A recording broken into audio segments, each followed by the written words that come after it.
Hello student, তোমরা তো অনেকদিনই এবার ছুটি কাটালে, তোমাদের অনেকদিন ভিডিও দেওয়া হয়নি। দেখো, এবার আমাদেরকে আবার আমাদের নিজেদের ক্লাসে নিজেদের পড়াশোনাতে ফিরে যেতে হবে। তাহলে আজকে আমরা কি শুরু করব? আমরা আগের যে চ্যাপ্টারটা পড়েছিলাম সেটা কি ছিল? জীবনের সমন্বয় যে চ্যাপ্টারটা ছিল সেটা কিন্তু শেষ হয়ে গেছে। তো আজ আমাদের নতুন চ্যাপ্টার স্টার্ট হবে, সেটা হচ্ছে কোষ, সেল। দেখো, কোষ সম্পর্কে তোমাদের মোটামুটি সবার একটা আইডিয়া আছে। আমি যদি তোমাদেরকে একটা খুব ইজি টপিকে বোঝাই, তাহলে দেখো, আমরা সবাই ইট দেখেছি, রাইট? ইট আমরা কি করি? একটা ইট দিয়ে কি কোনো কাজ হয়? হয় না। কিন্তু ইটগুলো যখন আস্তে আস্তে গেঁথে গেঁথে একটা পুরো প্রাচীর তৈরি করা হয়, একটা দেওয়াল তৈরি করা হয়, দেন কি হয়? কয়েকটা দেওয়াল মিলিয়ে একটা ঘর হয়, কয়েকটা ঘর নিয়ে একটা বাড়ি হয়। এই যে একটার পর একটা যে স্ট্রাকচারের যে একটা পুরো চেঞ্জ, একটা সূক্ষ্ম জিনিস আস্তে আস্তে একে অপরের সাথে সমন্বয় হয়ে যে পুরো একটা বড় জিনিস তৈরি করছে, সিমিলার জিনিস হচ্ছে আমাদের কোষ। তো এখানে আমরা দেখব কোষ জিনিসটা কি। কোষ হচ্ছে যেটা আমাদের শরীরে আছে, যেটা উদ্ভিদের মধ্যে আছে, সবকিছুর মধ্যে আছে। কোষের ভাগ আছে, একটা হচ্ছে প্রোক্যারিওটিক, একটা হচ্ছে ইউক্যারিওটিক। এবার আমরা দেখব যে কোষটা অ্যাকচুয়ালি কি। দেখো, আমরা আমাদের ভাষায় বোঝালাম, এবার আমরা বইয়ের ভাষায় দেখব যে কোষ হলো জীবদেহের গঠনমূলক ও জৈবনিক ক্রিয়ামূলক একক। একক মানে কি? আমরা যখন দৈর্ঘ্যের একক, ভরের একক, একক পড়ি তো শর্টে যেটা বোঝায়। যখন আমরা মিটার বলি তখন আমরা বুঝতে পারি যে এটা দৈর্ঘ্যের কথা বলা হচ্ছে। যখন আমরা পার সেকেন্ড বলি, কোনো কিছু পার সেকেন্ড, পার আওয়ার, যে জিনিসটা বলি, তখন আমরা বুঝতে পারি এটা গতিবেগের কথা বলা হচ্ছে। সেম অ্যাজ যখন কোষের কথা বলা হবে তখন আমাদেরকে বুঝতে হবে যে সেটা আমাদের ঠিক কোন প্রাণীর ক্ষেত্রে বা কোন উদ্ভিদের ক্ষেত্রে এক একজনের এক এক রকম ব্যাপার আছে। তো সেই অনুযায়ী আমরা বুঝবো যেখানে কার কথা বলা হয়েছে। দ্যাটস ওয়াই যে কোষ হলো জীবদের গঠনমূলক ও জৈবনিক ক্রিয়ামূলক একক। ওকে, এবার হচ্ছে যে দেখো, প্রত্যেক সজীব কোষ, সজীব মানে কি? যে কোষের প্রাণ আছে। আমাদের এই কোষগুলো সজীব তো, কারণ সজীব না হলে কি আমাদের এই যে তোমার কোনো জায়গায় কেটে গেলে কি হয়? সেই জায়গাটা কি কাটাই থাকে, দাগই থাকে? থাকে না, সেই জায়গাটা আবার আগের মতো ঠিক হয়ে যায়। সেটা কেন হয়? কারণ আমাদের কোষ বিভাজন হচ্ছে, আমাদের কোষের সংখ্যা বৃদ্ধি পাচ্ছে। দ্যাটস ওয়াই আমাদের সেই জায়গাটা আবার কি হয়ে যায়? পূর্ণ হয়ে যায়। তো দেখো, এখানে কি বলেছে? প্রত্যেক সজীব কোষ একটি একক পর্দা বিশিষ্ট প্রোটোপ্লাজম সমন্বিত গঠন বিশেষ। একক পর্দা বিশিষ্ট। আমরা যখন কোষের স্ট্রাকচারে যাব তখন তোমরা দেখবে যে ঠিক কি কি পর্দা দ্বারা আমাদের একটা কোষ তৈরি হয়। এবার দেখো, প্রোটোপ্লাজম আবার নিউক্লিয়াস ও সাইটোপ্লাজম। নিউক্লিয়াস, সাইটোপ্লাজম, প্রোটোপ্লাজম এগুলো হচ্ছে কোষের এক একটা স্তর। সেগুলো থেকে আমরা এবার ডিটেইলে যাব। এবার দেখো, কোষের সংজ্ঞা। কোষ কাকে বলে? অর্ধভেদ্য বা প্রভেদক ভেদ্য পর্দা বিশিষ্ট প্রোটোপ্লাজম সমন্বিত স্বপ্রজননশীল জীবদেহের গঠনমূলক ও জৈবনিক ক্রিয়ামূলক একককে কোষ বলে। তাহলে কি কি পয়েন্ট বলা হয়েছে? দেখো, এখানে বলেছে যে অর্ধভেদ্য বা প্রভেদক ভেদ্য পর্দা বিশিষ্ট প্রোটোপ্লাজম সমন্বিত স্বপ্রজননশীল জীবদের গঠনমূলক ও জৈবনিক ক্রিয়ামূলক। এখানে দেখো কি হয়? স্বপ্রজননশীল। স্বপ্রজননশীল কেন বলা হয়েছে? কারণ আমাদের যখন কি হয়, যখন আমাদের কোষ বিভাজন হয় বা যখন অপত্য জীব থেকে জনিত জীব থেকে অপত্য জীব সৃষ্টি হয়, তখন কি হয়? কোষ চাই তো, আমাদের শরীরের কোনো সেল যে কোষ থাকে, সেই কোষটা কি হয়? আমাদের যে পার্টনারের শরীরে যায়, দেন আমাদের কি হয়? প্রজনন বৃদ্ধি পায়, তখন আমাদের জীব বৃদ্ধি পায়। তখন কি হয়? যে সেটা হচ্ছে, ওই জন্য বলা হয়েছে স্বপ্রজননশীল জীবদের গঠনমূলক ও জৈবনিক ক্রিয়ামূলক একককে কোষ বলে। ওকে, ক্লিয়ার? দেখো, এটা আমি তোমাদেরকে বোঝানোর জন্য বললাম। এখান থেকে নিশ্চয়ই এটা বলবে না যে কোষ কাকে বলে, আসবে না। তবে তোমাদেরকে জানতে হবে, তবেই তোমরা নেক্সট যে কোশ্চেন গুলো আসবে সেগুলো তোমরা অ্যান্সার গুলো করতে পারবে। ওকে, এবার আমি ফার্স্টেই বলেছি কোষের কি দুটো, একটা হচ্ছে প্রোক্যারিওটিক এন্ড আর একটা সেকেন্ড কি ইউক্যারিওটিক। এখান থেকে মেইনলি যদি কোষের মধ্যে আমি মেইনলি পড়া দেখি, তাহলে আমার এটাই পড়া যে প্রোক্যারিওটিক ইউক্যারিওটিকের যে বৈশিষ্ট্যগুলো বা পার্থক্য, মেইনলি প্রোক্যারিওটিকের যা বৈশিষ্ট্য এন্ড ইউক্যারিওটিকের যা বৈশিষ্ট্য, সেটা আমাদেরকে জানতে হবে, কারণ সেখান থেকে আমাদের মেইন কোশ্চেনটা আসবে। তো এবার দেখো, প্রোক্যারিওটিক ও ইউক্যারিওটিক কোষ নিউক্লিয়াসের গঠন এবং শারীরবৃত্তীয় কাজের ভিত্তিতে, মানে আমার দুটো যখন সেল আলাদা আলাদা, আমার নিশ্চয়ই তাদের একটা গঠনগত একটা চেঞ্জ আছে, তাই তো? তাদের সেই যে ডিফারেন্স, সেখান থেকে আমরা বুঝতে পারি যে এটা প্রোক্যারিওটিক কোষ এন্ড এটা ইউক্যারিওটিক কোষ। সেটাই বলা হয়েছে যে নিউক্লিয়াসের গঠন এবং শারীরবৃত্তীয় কাজের ভিত্তিতে কোষ প্রধানত কয় রকমের? দুই রকমের। একটা কি? Prokaryotic and next eukaryotic. Okay, এবার দেখো, প্রোক্যারিওটিক কোষ কাকে বলে? প্রোক্যারিওটিক কোষ হচ্ছে যেসব কোষের নিউক্লিয়াসটি সংগঠিত নয়। দেখো, ফার্স্ট কি, আমি যে কোষটা বললাম, ঠিক আছে, এই কোষের দুটো ভাগ, একটা হচ্ছে প্রোক্যারিওটিক ক্যারিওটিক আর সেকেন্ডলি হচ্ছে ইউ ক্যারিওটিক। ওকে, এবার হচ্ছে প্রোক্যারিওটিক এন্ড ইউক্যারিওটিক এর মধ্যে পার্থক্য কি আমাদেরকে দেখতে হবে। প্রোক্যারিওটিকটা কি?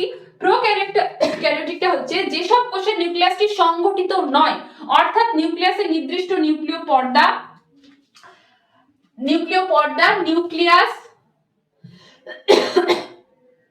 দেখো নিউক্লিয়াস, নিউক্লিওজালক ও নিউক্লিওপ্লাজম থাকে না এবং কোষ পর্দা ঘেরা কোষাঙ্গাণু থাকে না, তাদের প্রোক্যারিওটিক কোষ বলে। তাহলে এখানে কি কি পয়েন্ট বলা হয়েছে দেখো। ফার্স্ট পয়েন্ট এখানে কি বলেছে, যেসব কোষের নিউক্লিয়াসটি সংগঠিত নয়। এখানে তাহলে একটা মেন আমাদের কিন্তু ইম্পর্টেন্ট টপিক, ইম্পর্টেন্ট পয়েন্ট, দেখো এই জিনিসটা মেন। প্রোক্যারিওটিক কোষের মেন পার্থক্য কি, এখানে কি হয়, নিউক্লিয়াসটি সংগঠিত নয়, নিউক্লিয়াসটি কি সংগঠিত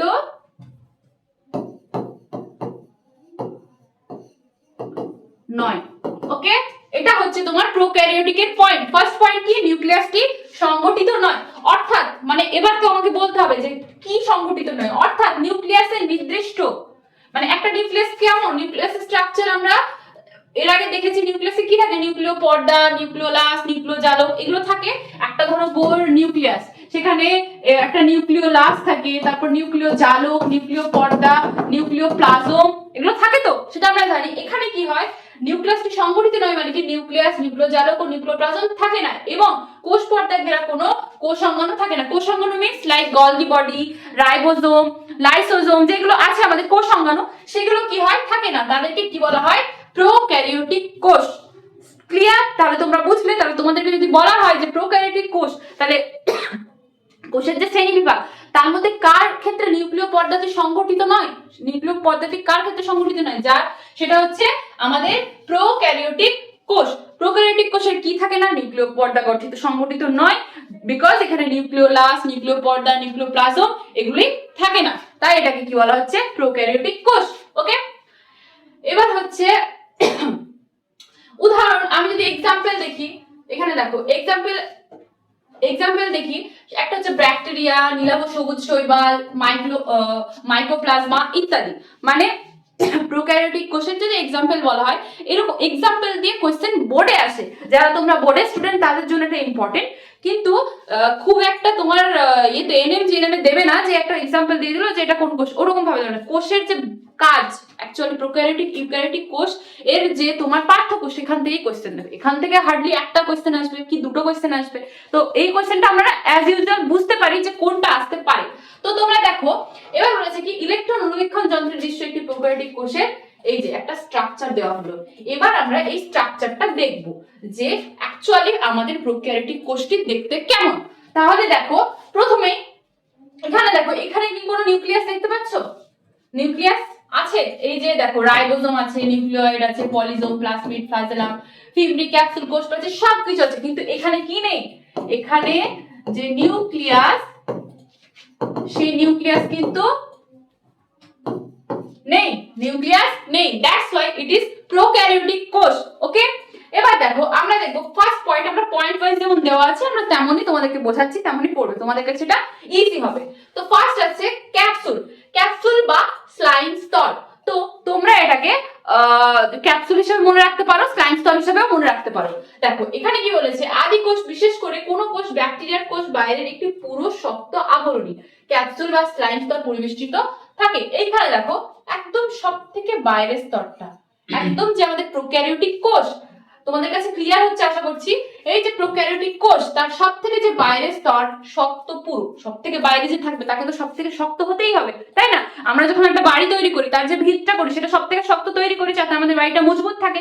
দ্যাটস ওয়াই এখানে দেখো, এখানে কি বলা হয়েছে, সব থেকে যে বাইরের স্তরটা সেটা কি, সেটা হচ্ছে ক্যাপসুল। ওকে, এই আবরণ কোষকে বাইরের ঘাত প্রতিঘাত থেকে রক্ষা করে। এটা আমাদের সবার ক্ষেত্রে জানা যে অবভিয়াসলি যে বাইরে যে থাকবে সে আমাদের কি করবে, সমস্ত ঘাত প্রতিঘাত থেকে আমাদেরকে রক্ষা করবে। ওকে, নেক্সট আসছে কোষ প্রাচীর। কোষ প্রাচীর ইজি ব্যাপার, এটি ক্যাপসুল বা স্লাইম স্তরের ঠিক নিচে অবস্থিত। মানে আমরা কি করছি, ধরো একটা কোষ, তো ধরো এটা কি আমি ধরলাম প্রোক্যারিওটিক কোষ, তো প্রোক্যারিওটিক কোষের সব থেকে বাইরের আবরণটা কি, ক্যাপসুল, ঠিক আছে, বাইরের আবরণটা কি ক্যাপসুল, তারপরে তার ঠিক নিচের স্তরটা সেটাই কি কোষ প্রাচীর। ঠিক আছে, কোষ প্রাচীর মিন্স প্রোক্যারিওটিকের যে কোষ প্রাচীর সেই কোষ প্রাচীর। এটাকে কি বলা হয়েছে, এটি প্রধানত মিউকোপেপটাইড বা পেপটাইডোগ্লাইকান দ্বারা গঠিত। তাহলে এটা আমাদের একটা মেন এখান থেকে একটা কোশ্চেন আসতে পারে, প্রোক্যারিওটিক কোষ, প্রোক্যারিওটিক যে কোষটি সেটি কি দিয়ে গঠিত, কি দিয়ে গঠিত। এখানে তাহলে কি, এটা কিন্তু ইম্পর্টেন্ট, তোমরা এটাকে নোট করে নাও যে প্রোক্যারিওটিক যে কোষ প্রাচীর, প্রোক্যারিওটিক কোষের যে কোষ প্রাচীর সেটি কি দিয়ে গঠিত, কি দিয়ে গঠিত, সেটি গঠিত মিউকোপেপটাইড বা পেপটাইডোগ্লাইকান। ওকে, তাহলে আমাদের এক্সাম্পল মানে পরীক্ষায় কোশ্চেনটা কেমন ভাবে দিবে, এখান থেকে এটা বলবে যে নিম্নলিখিত কোনটি মানে নিম্নলিখিত কি দিয়ে আমাদের কোষ মানে কি বলে এটাকে প্রোক্যারিওটিক কোষ, প্রোক্যারিওটিকের যে কোষ তার কোষ প্রাচীরটি গঠিত। বা কোশ্চেনটা এরকম হতে পারে যে মিউকোপেপটাইড দিয়ে মানে ইউক্যারিওটিক বা প্রোক্যারিওটিকের মধ্যে কার কোষ প্রাচীর গঠিত, এভাবে আসতে পারে। তো তুমি যদি এই জিনিসটা মনে রাখো, তোমরা যদি এই জিনিসটা ভালোভাবে রিকল করে রাখো, দেন এটা ইজি হয়ে যাবে। ওকে, এরপর আসছে প্লাজমা পর্দা। কোষ প্রাচীরের ঠিক নিচে অ্যাজ ইউজুয়াল আমি ক্যাপসুল দিলাম, কোষ প্রাচীর দিলাম, ঠিক তার নিচে আরেকটা স্তর, সেটা কি, সেটা হচ্ছে তোমার প্লাজমা পর্দা। সেটা হচ্ছে কি প্লাজমা পর্দা। প্লাজমা পর্দার অবস্থানটা আমি স্ট্রাকচার একবার দেখিয়ে দিচ্ছি। দেখো, এই দেখো এইখানে আসছে কি প্লাজমা পর্দা।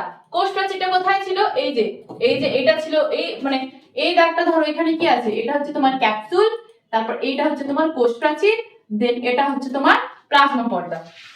ওকে, এবার হচ্ছে কি বলেছে, এবার দেখো প্লাজমা পর্দাটা কি দিয়ে গঠিত, কোষ প্রাচীরের ঠিক নিচে লাইপোপ্রোটিন নির্মিত সূক্ষ্ম প্লাজমা পর্দার আবরণ থাকে।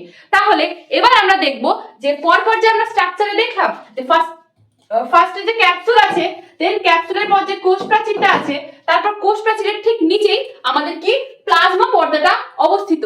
এবার আমি এখানটায় যখন মেন বলে দিলাম যে কোষ প্রাচীর কি দিয়ে গঠিত এটা আসবে, এখানে যেমন বলেছে প্লাজমা পর্দার ঠিক নিচে লাইপোপ্রোটিন নির্মিত সূক্ষ্ম প্লাজমা পর্দার আবরণ থাকে, এটা তোমরা ডিটেইলস এর জন্য জানতে পারো, এখান থেকে কোনো কোশ্চেন আসবে না। তোমরা ভাবতেই পারো যে হয়তো পরীক্ষায় দিয়ে দিল যে প্লাজমা পর্দার এটা কি দিয়ে গঠিত, এটা দেবে না।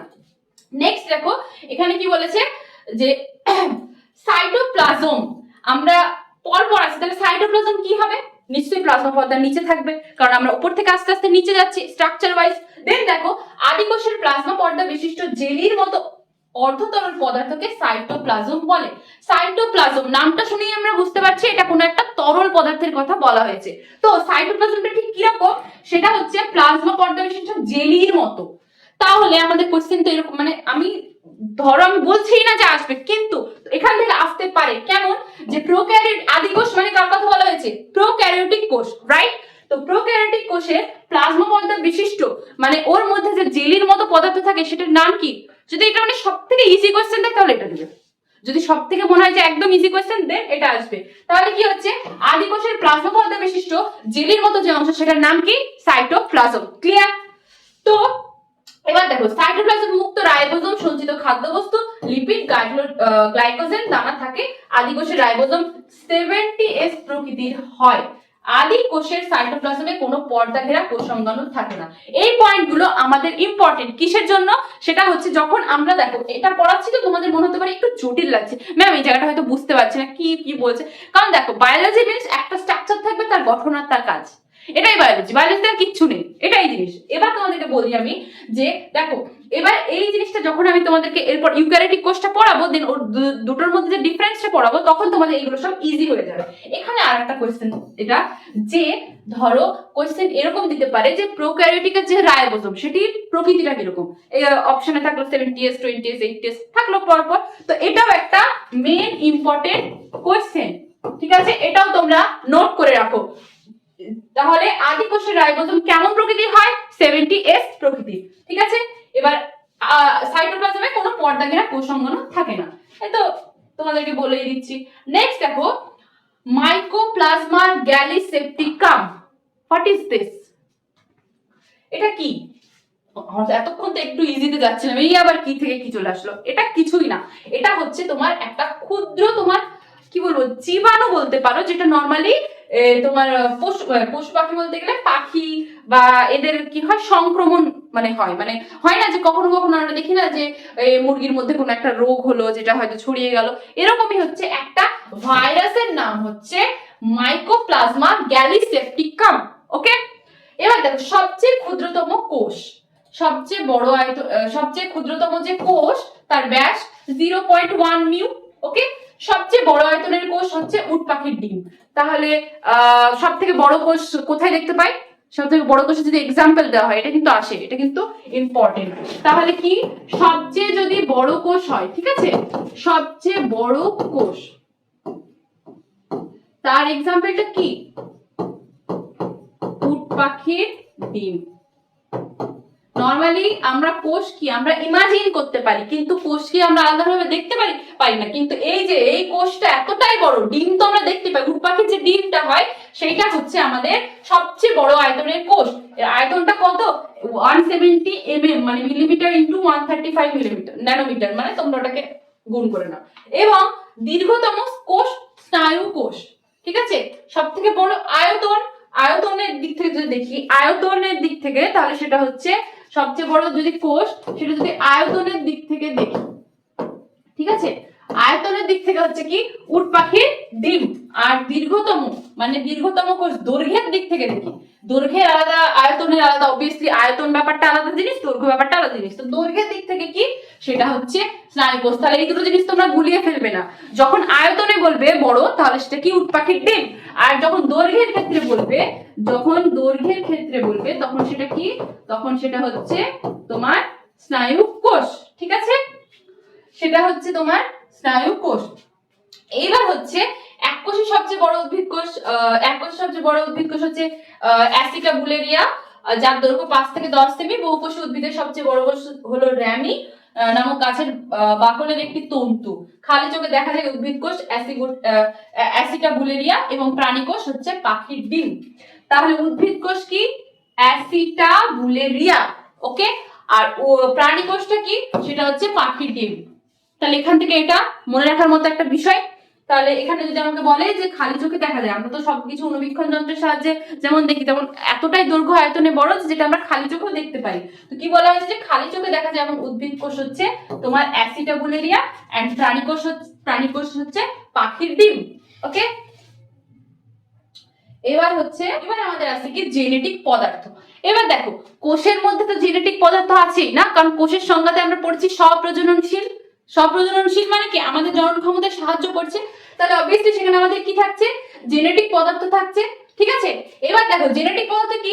সাইটোপ্লাজমের এক প্রান্তে প্লাজমা পর্দা সংলগ্ন চক্রাকার ডিএনএ তন্তু থাকে। এটি আবরণবিহীন, একে নিউক্লিওটাইড বলে, ঠিক আছে। এখান থেকে তোমাদের কোশ্চেন আসবে না, তাও আমি তোমাদের কি ডিএনএটা এরকম একটা স্ট্রাকচার, এরকম একটা স্ট্রাকচার। তো কি হয়েছে যে সাইটোপ্লাজমের এক প্রান্তে প্লাজমা পর্দা সংলগ্ন চক্রাকার ডিএনএ তন্তু থাকে। এবার হচ্ছে নেক্সট হচ্ছে কি 6 ফ্লাজেলা। ফ্লাজেলাটা কি? ব্যাকটেরিয়ার কোষের ক্ষেত্রে এক বা একাধিক কি হয়? ফ্লাজেলা থাকে। এটি ব্যাকটেরিয়ার সঞ্চালনে বিশেষ ভূমিকা গ্রহণ করে। আমরা দেখেছি যে যখন এর আগে অ্যামিবার যে গমন গুলো দেখেছি, তখন এই প্যারামিসিয়ামের গমন, এই গমন, তো ফ্লাজেলা শব্দটা শুনেই আমরা বুঝতে পারছি যেটা কি করে, মেইনলি সঞ্চালন, মানে এক জায়গা থেকে অন্য জায়গায় চলাচল করার জন্য সাহায্য করে। নেক্সট আছে পিলি বা ফিমরি। এটা কিন্তু একটা খুব ভালো জিনিস, মানে একটা খুব ইম্পর্টেন্ট ওয়ার্ড বলতে পারো। ব্যাকটেরিয়ার বহির্দেশে ফ্লাজেলা অপেক্ষা সূক্ষ্ম ও ক্ষুদ্র তন্তুর মতো যে অংশগুলি থাকে তাদের পিলি বা ফিমরি বলে। এখান থেকে বোর্ডে কিন্তু কোশ্চেন দেয়, পিলি বা ফিমরি কি। ওকে, এবার এই সেম জিনিস এতেও দিতে পারে, তোমার এনএম জিনো দিতে পারে, জাস্ট ধরনটা আলাদা। হয়তো বোর্ডের কোশ্চেনে দেবে পিলি বা ফিমরি কাকে বলে, আর এমনিতে দেবে তোমার কিরকম যে ব্যাকটেরিয়ার বাইরে ফ্লাজেলা অপেক্ষা যে একটু ক্ষুদ্র তন্তু বিশেষ যে অংশগুলো থাকে সেটা হচ্ছে তোমার পিলি বা ফিমরি। ওকে, তখন এইগুলো তোমরা গুলিয়ে ফেলো না। এই গেল আমাদের কি ইউক্যারিওটিক কোষ। আমরা দেখলাম ইউক্যারিওটিক কোষের যে তোমার কি বলে সাইটোপ্লাজম, কি পড়লাম আমরা? ক্যাপসুল, কোষ প্রাচীর, তারপর প্লাজমা পর্দা, সাইটোপ্লাজম, জেনেটিক পদার্থ, ফ্লাজেলা, দেন পিলি বা ফিমরি, এগুলো হচ্ছে তার গঠনগত উপাদান, ঠিক আছে। সেই গঠনগত উপাদান বলবো না, গঠনগত যে তোমার মানে আর কি যে তোমার পরপর যে স্তরগুলো আছে সেগুলো আমরা এবার দেখলাম। এইবারে আমরা আসবো হচ্ছে ইউক্যারিওটিক কোষ। তো ফার্স্টে দেখো প্রোক্যারিওটিক কোষে কি ছিল না, নিউক্লিয় পর্দা ছিল না। তাহলে ইউক্যারিওটিক কোষে কি থাকবে, নিউক্লিয় পর্দা থাকবে, কারণ ও যেটা হবে তার ঠিক মানে উল্টো হবে, মানে নিউক্লিয় পর্দা বলতে গেলে নিউক্লিয়াসটি ছিল না। এবার দেখো ইউক্যারিওটিক কোষ কি, যেসব কোষের নিউক্লিয়াসটি সংগঠিত, রাইট, যেসব কোষের নিউক্লিয়াসটি সংগঠিত। তাহলে আমরা যদি ইউক্যারিওটিকটা দেখি, ঠিক আছে, যদি আমরা ইউক্যারিওটিকটা দেখি, ইউক্যারিওটিকটা কি আছে, ইউক্যারিওটিকটার ক্ষেত্রে হচ্ছে নিউক্লিয়াসটি কি হয়, নিউক্লিয়াসটি সংগঠিত থাকে। নিউক্লিয়াসটি কি হয়, ইউক্যারিওটিক কোষের ক্ষেত্রে নিউক্লিয়াসটি সংগঠিত থাকে। এটা হচ্ছে তোমার ইউক্যারিওটিক আর প্রোক্যারিওটিকের মধ্যে মেন পার্থক্য। আমি প্রথমেই বলেছি, এখনো বলছি, লাস্টে আবারও বলবো যে এটাই হচ্ছে তোমার মেন পার্থক্য। কারণ পরীক্ষায় এখানটাই মানুষ গুলিয়ে ফেলে যে প্রোক্যারিওটিকের নিউক্লিয়াস থাকে না ইউক্যারিওটিকের। আমাদের নিউক্লিয়াস কার থাকে, প্রোক্যারিওটিকের থাকে না, ইউক্যারিওটিকের থাকে। ঠিক আছে, এবার দেখো আবার কি বলেছে, যেসব কোষে নিউক্লিয়াসটি সংগঠিত কোষের পর্দা ঘেরা কোষাঙ্গাণু থাকে তাদের ইউক্যারিওটিক কোষ বলে। অ্যাজ ইউজুয়াল দেখো এখানে কি আছে, কোষীয় অঙ্গাণু কি হয়, কোষীয় অঙ্গাণু থাকে। ঠিক আছে, এটা কি ইউক্যারিওটিকের ক্ষেত্রে থাকে। প্রোক্যারিওটিকের ক্ষেত্রে কি ছিল, প্রোক্যারিওটিকের ক্ষেত্রে কি ছিল, প্রোক্যারিওটিকের ক্ষেত্রে থাকে না। ঠিক আছে, ওকে। এবার হচ্ছে উদাহরণ, এক্সাম্পল, উন্নত শ্রেণীর সকল উদ্ভিদ কোষ এবং প্রাণী কোষ। উন্নত শ্রেণী মানে যেমন ধরো আমরা জানি তো, আমরা মানুষকে আমরা উন্নত জীব মনে করি। ঠিক আছে, জীবনে উন্নতি করতে পারি আর না করি, কিন্তু বইয়ে অনুযায়ী হ্যাঁ উন্নত জীব আমরা মানুষ, তার মধ্যেই পড়ছি, মানুষ হই আর না হই। এবার দেখো উদাহরণ হচ্ছে, তো বললাম উন্নত শ্রেণীর সকল উদ্ভিদ কোষ এবং প্রাণী কোষ। গঠন, এবার আমরা প্রোক্যারিওটিকটা পড়লাম, দেন আমরা আসবো ইউক্যারিওটিক। ইউক্যারিওটিকের গঠনে দেখো কি বলেছে, একটি আদর্শ কোষ বা ইউক্যারিওটিক কোষ দুটি প্রধান অংশ নিয়ে গঠিত। একটা হচ্ছে কোষ আবরক, এন্ড নেক্সট হচ্ছে প্রোটোপ্লাজম। ওখানে কি ছিল, সাইটোপ্লাজম। এটা তো ভাবতে পারি যে ম্যাম ওটার নাম তো প্রোক্যারিওটিক ছিল, তাহলে ওখানে তো প্রোটোপ্লাজম থাকতে পারতো, প্রো মিলে যেত, তাহলে এখানে কেমন একটা উল্টো পাল্টা না। এটাই মনে রাখতে হবে, জানবে যে ও যা হবে তার উল্টোই, তবে এরা আলাদা, তবে এদের পার্থক্য করা যায়। তাহলে এখানে কি হয়েছে, প্রোটোপ্লাজম থাকে। এবার দেখবো কোষ আবরক। এবার তোমরা স্ট্রাকচারটা দেখো। ঠিক আছে, কোষ আবরক দুই প্রকারের হয়, যেমন কোষ পর্দা আর কোষ প্রাচীর। ওখানে কি ছিল, ওখানে আমরা কোনো কোষ পর্দা পড়িনি, কোষ পর্দা বদলে আমরা কি দেখলাম, ক্যাপসুল দেখলাম, বাইরের যে আবরণটা, দেন আমরা কোষ প্রাচীরটা দেখেছি। এখানে কি আছে, কোষ পর্দা এন্ড কোষ প্রাচীর। ঠিক আছে, দেখো সব থেকে বাইরে এই যে দেখো কোষ প্রাচীর, স্বাভাবিক প্রাচীর যে সব থেকে বাইরেই থাকবে। হ্যাঁ, তো এবার আমরা যাব যে এর সংজ্ঞা, এর পয়েন্ট। কোষ পর্দা প্রত্যেক আদর্শ কোষ, দেখো ওখানের বেলায় শুধু কোষ আদি কোষ হিসেবে ব্যবহার করেছি যখন আমরা প্রোক্যারিওটিক কোষটা পড়েছি। ইউক্যারিওটিক কোষের ক্ষেত্রে আমরা কি দেখছি, দেখো বলেছে আদর্শ কোষ, প্রথমেই একটা সম্মান জানানো হচ্ছে, আদর্শ কোষ। দেখো আদর্শ কোষের প্রোটোপ্লাজম বাইরে থেকে যে সূক্ষ্ম স্থিতিস্থাপক এবং অর্ধবেদ্য পর্দা দ্বারা আবৃত থাকে তাকে কোষ পর্দা বা প্লাজমা লেমা বলা হয়। ঠিক আছে, তো এটা হচ্ছে কোষ পর্দার আরেক নাম কি, তোমার যে ইউক্যারিওটিক কোষের কোষ পর্দার আরেক নাম কি, প্লাজমা লেমা। ওকে, এর কাজ কি, কোষের আকৃতি প্রদান, প্রোটোপ্লাজমকে রক্ষা করা, কোষ অঙ্গাণু সৃষ্টি করা এবং কোষান্তর ব্যাপন ও অভিস্রবণে সহায়তা করা। অ্যাজ ইউজুয়াল দেখো তুমি যে একটা কোষের স্ট্রাকচার, এর মধ্যে যদি তরল পদার্থ থাকে, আমরা জানি তো একটা জলকে যেমন জায়গায় রাখবো তার আয়তন তো তেমনই হবে। আমি একটা চক্রাকার বাটিতে যদি রাখি জল, তাহলে ওটার আকৃতি ওরকম হবে। আমি যখন বোতলে রাখবো তার আকৃতি আলাদা আলাদা হবে। সেটা কিসের উপর ডিপেন্ড করছে, তার বাইরের আবরণের উপর। সেই রকমই এই যে আমাদের ইউক্যারিওটিক কোষের ঠিক কোষ প্রাচীরের উপর ডিপেন্ড করছে তার আকারটা হবে। এখানে ওই জন্য মেইনলি কি বলেছে, কোষের আকৃতি প্রদান। ঠিক আছে, কোষের আকৃতি প্রদান, দেন কোষ অঙ্গাণু সৃষ্টি করা, কোষান্তর ব্যাপন অভিস্রবণে সহায়তা করা, এইগুলো হচ্ছে তোমার কোষ প্রাচীরের, কোষ পর্দার কাজ। এইবার দেখো, এইবার আসছে যে কোষ প্রাচীর। কোষ পর্দা দেখলাম, এবার হচ্ছে কোষ প্রাচীর। কোষ প্রাচীরটা কি?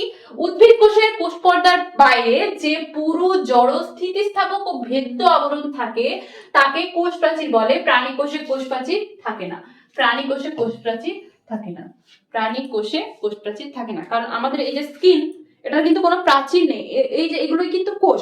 এখানে যখন কেটে যায় তখন ওই জায়গাটা আবার ওই সেম জিনিসে ভরতে থাকে, এখানে কোনো প্রাচীর থাকছে, বাইরের আঘাত থেকে আমাকে রক্ষা করতে পারছে, মানে সেই রকম মোটামুটি ঠিক আছে। এখন যদি তুমি মনে করো যে জোরে জোরে মারবো তাও রক্ষা করবে, ব্যাপারটা না। তো সেই জিনিসটা কি বলছে, প্রাণী কোষে কোষ প্রাচীর থাকে না। এবার এর কাজটা কি? কোষের আকৃতি প্রদান করা, সেম অ্যাজ কোষকে দৃঢ়তা প্রদান করা, কারণ কোষকে শক্ত রাখতে হেল্প করে, এবং সংলগ্ন কোষের মধ্যে সাইটোপ্লাজমীয় সংযোগ সাধন করা ওর এর প্রধান কাজ। মানে সাইটোপ্লাজমীয় সংযোগ মানে ধরো দুটো কোষ আছে, দুটো কোষের মধ্যে আমি সাইটোপ্লাজম, যে তরল পদার্থ না, সেটাকে আমি এক জায়গা থেকে অন্য জায়গায় স্থানান্তর করবো, সেটাতে সাহায্য করে কে? এই কোষ প্রাচীর। নেক্সট আসছে প্রোটোপ্লাজম। প্রোটোপ্লাজম কি?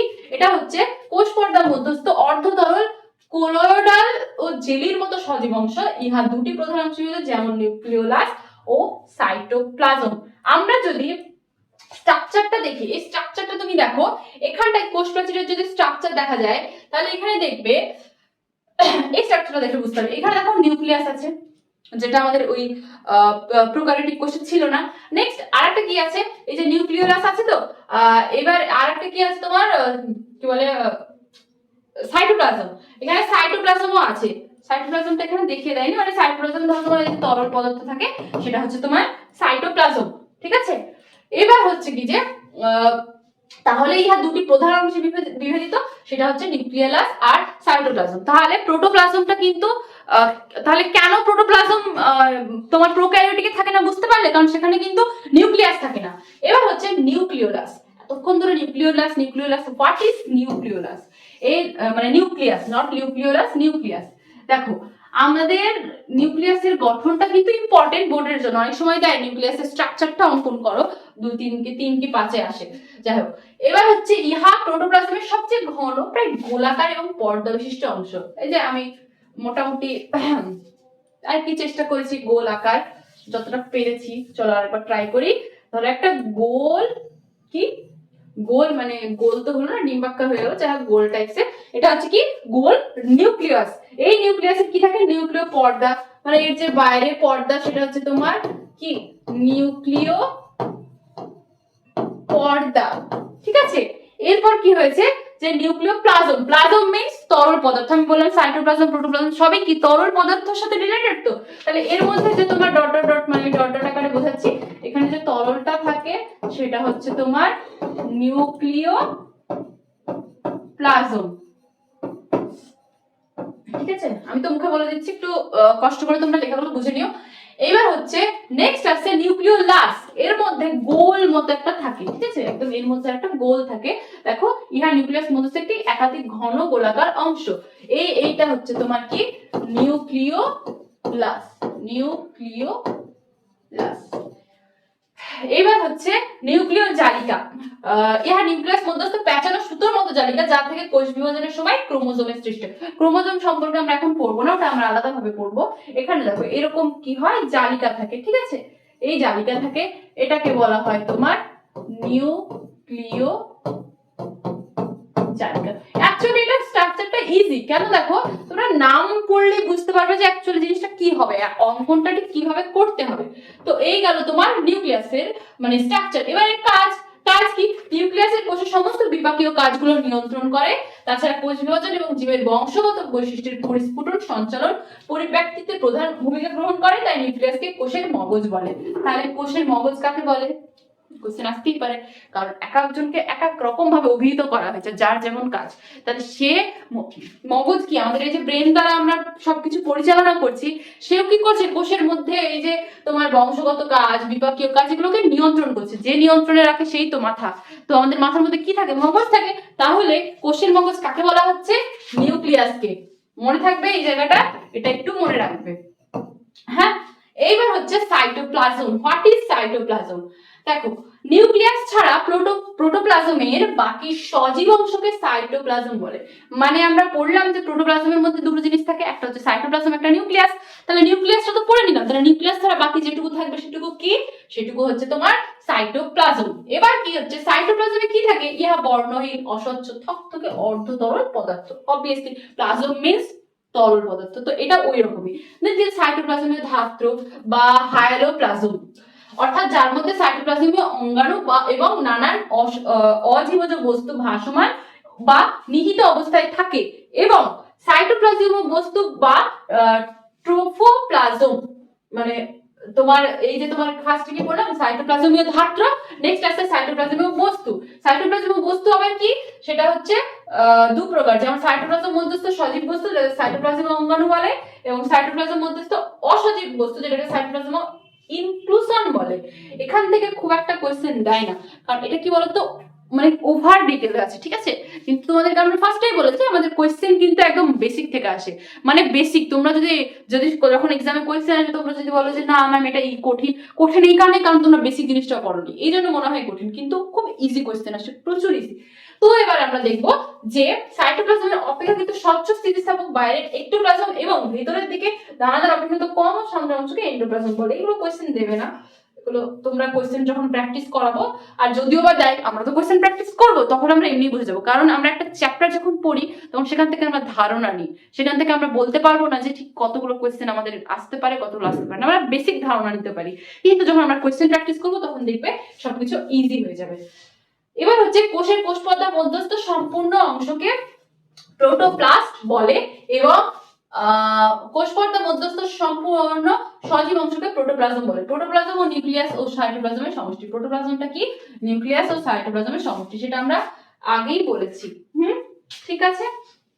এইবার হচ্ছে আমরা দেখব কোষীয় অঙ্গাণু। আমরা পড়লাম যে আমাদের ইউক্যারিওটিক কোষে কি থাকে? কোষীয় অঙ্গাণু থাকে। তো কোষীয় অঙ্গাণুগুলো কি কি সেটাই আমরা এবার দেখব। দেখো, কোষের সাইটোপ্লাজমে যে অসংখ্য ছোট ছোট তরল পদার্থ বিশিষ্ট গহ্বর থাকে তাদেরকে কি বলে? ভ্যাকুয়াল। ভ্যাকুয়াল মানে একটা গহ্বর টাইপ, বুঝতে পারছো? তো কি হয় আমাদের ওই সাইটোপ্লাজমের মধ্যে ছোট ছোট গহ্বর থাকে, সেটাকে কি বলা হচ্ছে? ভ্যাকুয়াল। ঠিক আছে।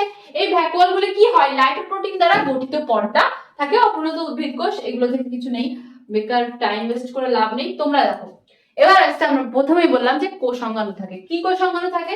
সেটা হচ্ছে একটা হচ্ছে পর্দাবিহীন আর একটা হচ্ছে পর্দা যুক্ত।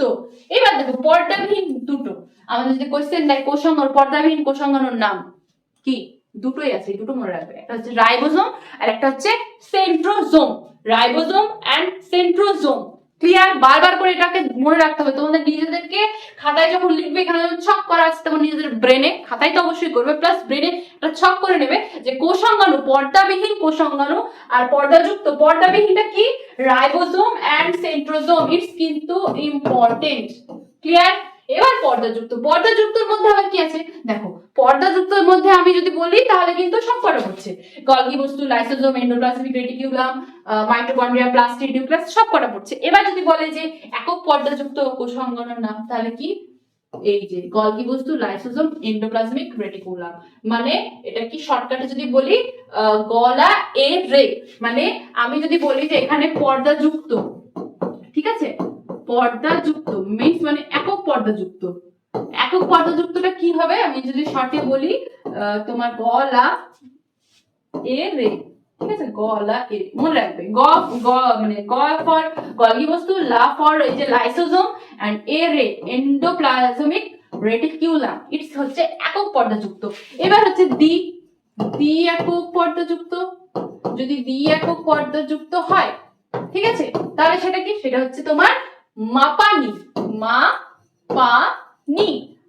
মা ফর মানে মা ফর মাইটোকন্ড্রিয়া, পা ফর প্লাস্টিড, পা মানে প্লাক ধরে নাও, প্লাস্টিড, এন্ড নি ফর নিউক্লিয়াস। তাহলে এইভাবে আমরা কি করব? মনে রাখার চেষ্টা করব। এটা আমি আমার ট্রিক বললাম, তুমি তোমাদের ট্রিক অনুযায়ী বুঝতে রাখবে। প্রত্যেকের মনে রাখার কিন্তু ক্যাপাসিটি প্রত্যেকের আলাদা, এবং মনে রাখার স্টাইল তাদের নিজের মতো হয়। কেউ কাউকে তাদের টেকনিকে মনে রাখাতে পারে না। তো তোমরাও নিজের মতো করে এটাকে ভালোভাবে মনে রাখবে। এটা কিন্তু একটা খুব ইম্পর্টেন্ট, মানে ধরে নাও যে এখান থেকে একটা কোশ্চেন এসে গেছে অলরেডি, তোমাদের কোশ্চেন পেপারে এখান থেকে একটা কোশ্চেন ছাপিয়ে দেওয়া হয়েছে। ওকে, তো তো তোমাদেরকে এই জায়গাটা ভালোভাবে দেখতে হবে।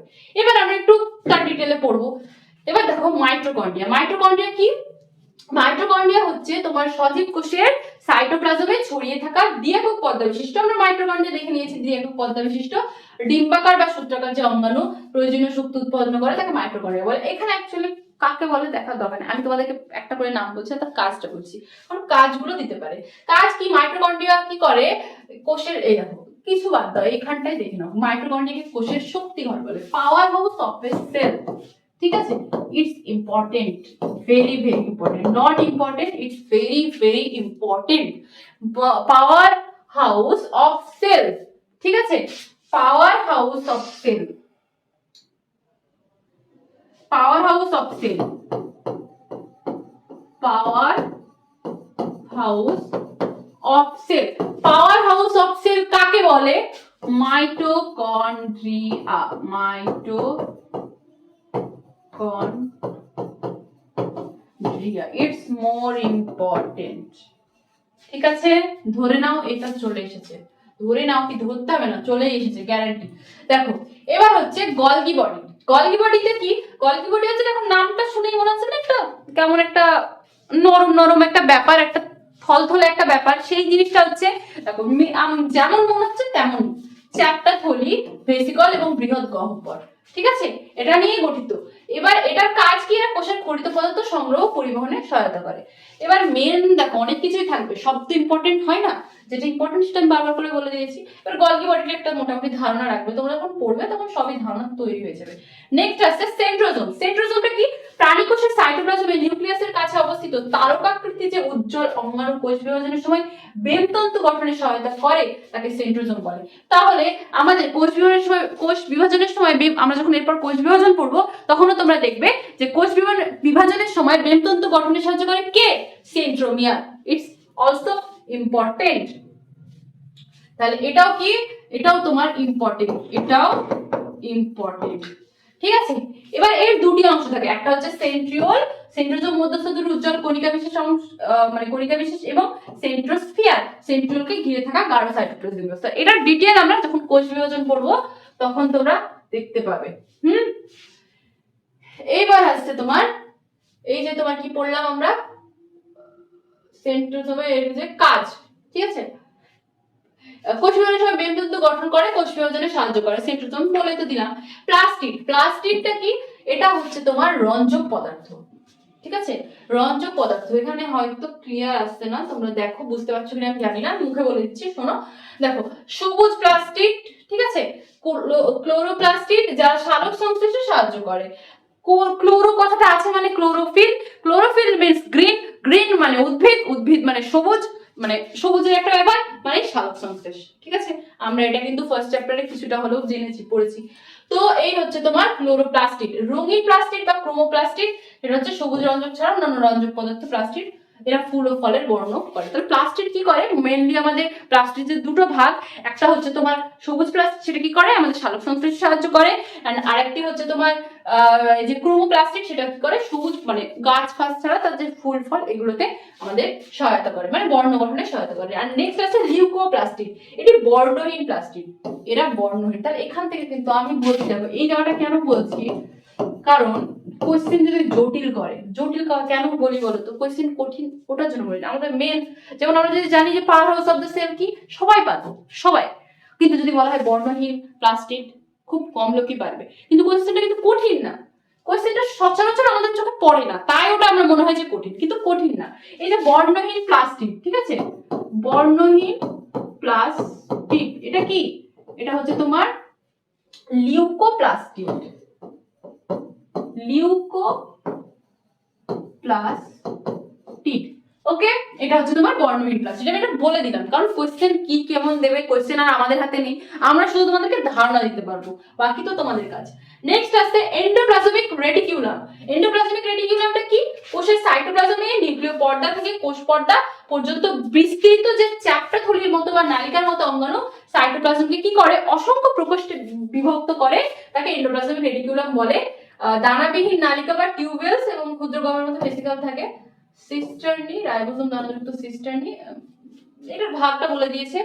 ভাগ দরকার নেই, কাজটা দেখো এটা কি করে, এটা সাইটোপ্লাজমের কাঠামোর গঠন এবং কোষের বিভিন্ন রাসায়নিক বিক্রিয়াগুলিকে পৃথক রাখে। কারণ এটাকে দেখো ফার্স্টে বলা হয়েছে যে থলির মতো আলাদা আলাদা নালিকা বিশেষ থাকে, তো তো এরকম যখন এরকম হয়, এরকম থলির ভেতরে থাকে, তো ঠিক আছে, তো কি হয় ওই যে তোমার যে রাসায়নিক বিক্রিয়াগুলো করে, ধরো এখানে একটা রাসায়নিক বিক্রিয়া করছে, এখানে একটা করছে, তো এই দুটোকে কি করছে, আলাদা করছে, মানে পৃথক করে রাখছে, ঠিক আছে।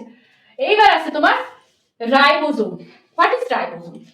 রাইবোজোম মানে হচ্ছে কোষের সাইটোপ্লাজমে বিক্ষিপ্তাকারে অথবা এন্ডোপ্লাজমিক রেটিকিউলামের গাত্রে নিউক্লিওলাসে বা নিউক্লিয় পর্দায় যে রাইবো নিউক্লিয় প্রোটিন দ্বারা গঠিত কণিকা বা দানা থাকে তাকে রাইবোজোম বলে।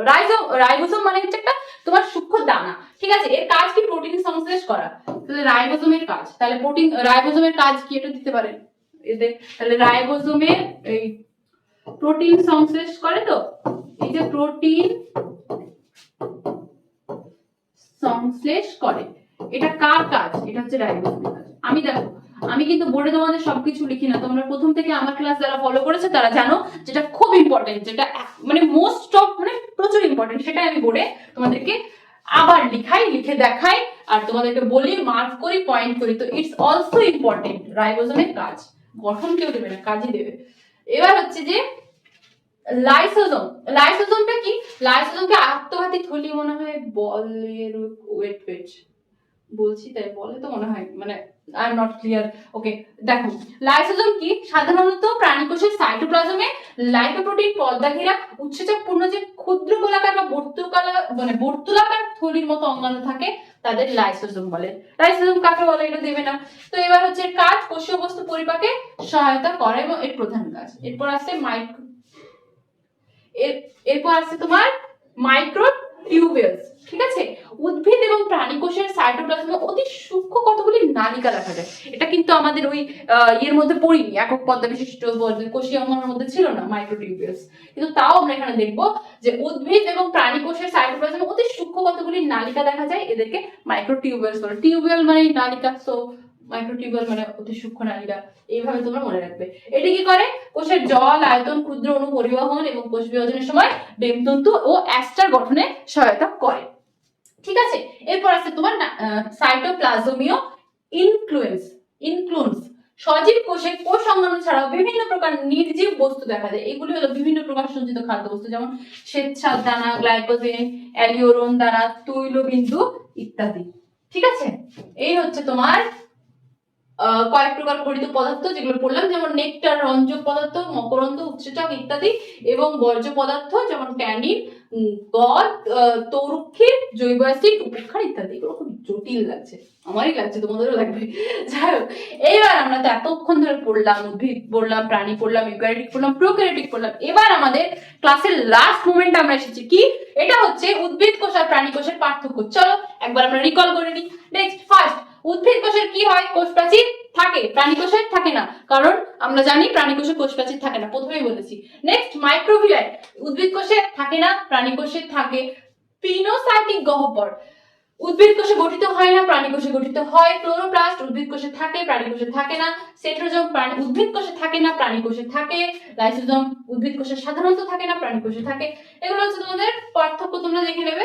এবার দেখো এখানে মেন পয়েন্ট গুলো দিয়ে আমাদের ইউক্যারিওটিক এন্ড প্রোক্যারিওটিক কোষের পার্থক্য বলে দিয়েছে। এখানে দেখো প্রোক্যারিওটিক কোষের নিউক্লিয়াস পর্দা কি হয়?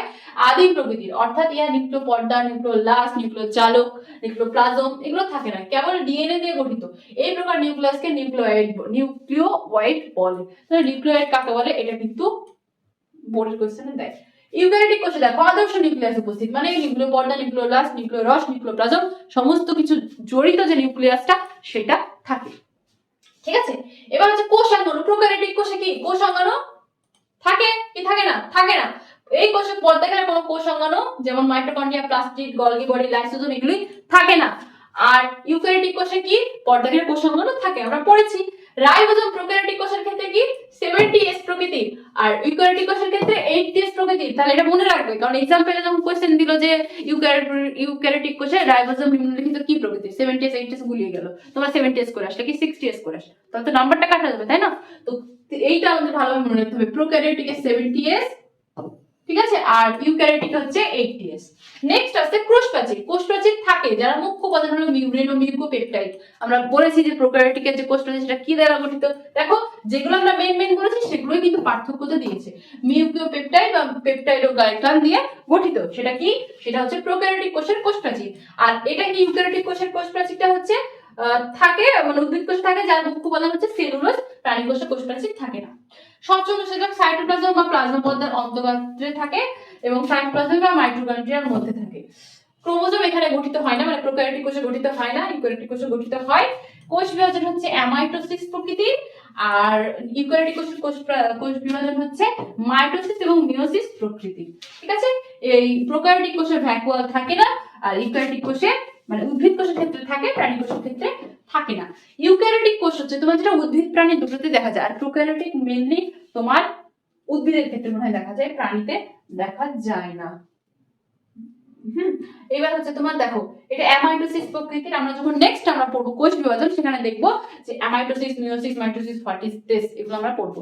তো আজকে আমাদের এই যে পুরো কোষ কোনো জটিল না, খুব ইজি, এখান থেকে খুব বেসিক কোশ্চেন আসে। তোমরা পুরোটা যখন দেখবে তোমাদের খুব টাফ মনে হবে, বাট তোমরা যখন প্র্যাকটিস করবে ম্যাম এখান থেকে তো খুবই ইজি কোশ্চেন আসে, অ্যাকচুয়ালি তাই ইজি কোশ্চেনই আসে। তোমরা এটা নিয়ে একদম ঘাবড়াবে না, চ্যাপ্টারটা প্রচুর ইজি, আমরা আরো যখন পড়বো তোমরা বুঝতে পারবে। তো আমাদের আজকের এই ক্লাসটা এখানেই শেষ হচ্ছে। তোমরা ভালোভাবে থাকো আর এখানে ভালোভাবে তোমরা ভিডিওটা দেখো, ঠিক আছে? ওকে, অল দ্য বেস্ট।